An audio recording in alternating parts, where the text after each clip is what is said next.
राष्ट्रीय दिव्यांग पार्टी ने अमरजीत सिंह जनसेवक को श्रद्धांजलि देने के लिए शास्त्री नगर सेंट्रल पार्क में शोक सभा का आयोजन किया। शोक सभा में ईश्वर से उनकी आत्मा की शांति के लिए प्रार्थना की गई। इस अवसर पर राष्ट्रीय अध्यक्ष वीरेंद्र कुमार ने अमरजीत सिंह जनसेवक के जीवन पर प्रकाश डालते हुए कहा कि उन्होंने दिव्यांगजनों का गौरव बढ़ाया। विधायक रहते हुए उन्होंने दिव्यांगजन सशक्तिकरण विभाग की स्थापना में सकारात्मक भूमिका निभाई। दिव्यांगजनों के प्रेरणा स्रोत व मार्गदर्शन रहे। गरीबों मजबूरों की मदद के लिए सदैव आगे रहे। पूर्व मंत्री अमरजीत सिंह जनसेवक के निधन से अपूर्णीय क्षति हुई है। समाज के लिए किया गया उनका योगदान कभी भुलाया नहीं जा सकता। वीरेंद्र कुमार ने कहा कि हमने दिव्यांगजनों का मसीहा खो दिया है। आज श्रद्धांजलि देने वालों में प्रमुख रूप से राष्ट्रीय अध्यक्ष वीरेंद्र कुमार, प्रदेश अध्यक्ष आनंद तिवारी, जिला अध्यक्ष राहुल कुमार, प्रदेश प्रवक्ता अल्पना कुमारी, मंडल अध्यक्ष अशोक कुमार, अरविंद सिंह, गुड्डी दीक्षित, गौरव कुमार, वैभव दीक्षित आदि शामिल रहे। संवाददाता मनीष वर्मा की खास रिपोर्ट। क्या कहना चाहेंगे? आज परम आदरणीय पूर्व मंत्री अमरजीत सिंह जनसेवक, जो हम लोग के संरक्षक भी थे, दिव्यांग समाज के लिए उन्होंने जीवन भर संघर्ष किया।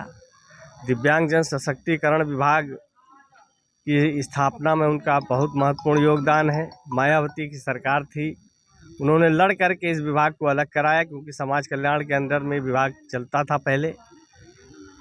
बहुत से काम उन्होंने किए, दिव्यांगजनों के उत्थान के लिए, पुनर्वास के लिए तमाम काम किए। उन्होंने मार्गदर्शन किया, संघर्ष किया जीवन भर। जहाँ भी रहे, जब भी रहे, जब भी उनको उनके आवश्यकता पड़ी, उन्होंने हम लोग की मदद की। आज इसी को चलते आज हमारे बीच में वो नहीं हैं, तो हम लोग आज उनको याद कर रहे हैं, उनको श्रद्धांजलि दी है, ईश्वर से प्रार्थना की है कि उनको शांति, उनके आत्मा को शांति दे और परिवार को धैर्य धारण करने की क्षमता दे। और वो सदैव उनके कार्य हम लोग के बीच में जीवित रहेंगे। वो दुनिया में भले नहीं हैं, और उस कार्य की बदौलत वो भी हमारे बीच में रहेंगे। हम लोग प्रार्थना ईश्वर से यही कर रहे हैं कि जहाँ गए हैं, ईश्वर उनको शांति प्रदान करे। किस तारीख को राहुल गांधी कानपुर किस तरह से उनका वो करेंगे?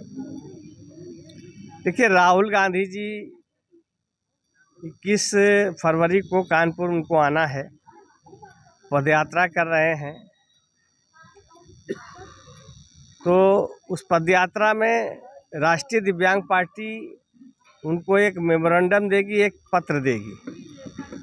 उसमें हम लोग ये मांग कर रहे हैं, सारे देश की जितनी भी राजनीतिक पार्टियां हैं, उन सारी पार्टियों से अपील कर रहे हैं, ये मांग कर रहे हैं कि दिव्यांगजनों को अपनी पार्टी में राजनीतिक भागीदारी आप दिलाइए।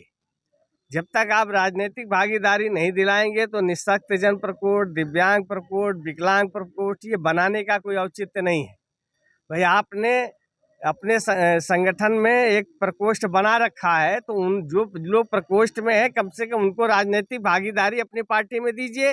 लोकसभा, राज्यसभा, विधानसभा, विधान परिषद, नगर निकाय, जो भी चुनाव आप लड़वाते हैं, उन सारे चुनाव में आप उनको भागीदारी दीजिए, उनको टिकट दीजिए, तभी मतलब होगा कुछ।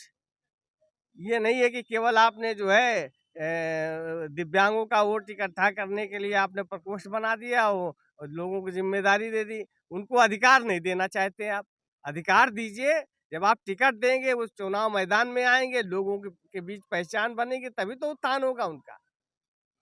तो ये राष्ट्रीय दिव्यांग पार्टी मांग कर रही है, और राहुल गांधी जी को भी हम लोग घेरेंगे और उनसे ये मांग करेंगे।